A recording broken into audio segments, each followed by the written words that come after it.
প্রিয় দর্শক আসসালামু আলাইকুম। তো দর্শক যাকে দেখতে পাচ্ছেন তার নাম হচ্ছে সাইমা।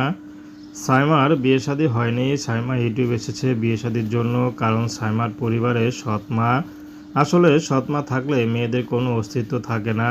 আর বাবা তো বাবাই, সৎমা যা বলে তাই শোনে। তো সাইমার একটা ছোট ভাই আছে, তো ভাইয়ের কারণে সাইমা সৎমায়ের ঘরে পড়ে আছে। আসলে সৎ সাইমার ভাই মাদ্রাসায় পড়ে, মাদ্রাসার খরচ সব সাইমাকেই দিতে হয়, তার বাবাও দেয় না, সাইমার সৎমা তো দেয়ই না। তো সেই জন্য এখানে পড়ে আছে। আসলে তার ভাইকে দেখার মতো কেউ নেই, বা তিনিও যে একটা মাথা গোঁজা ঠাঁই নেবে সেই ব্যবস্থাও কেউ করছে না। তো এই জন্য সাইমা এখন শেষ ভরসা ইউটিউবে এসেছেন। যদি ভালো একটা মানুষ পায়, 40, 50, 60 যে বয়সের হোক না কেন, সাইমা বিয়ে শাদী করতে রাজি আছে। তো দর্শক, এই ছিল সাইমার জীবনের সংক্ষিপ্ত জীবন কাহিনী।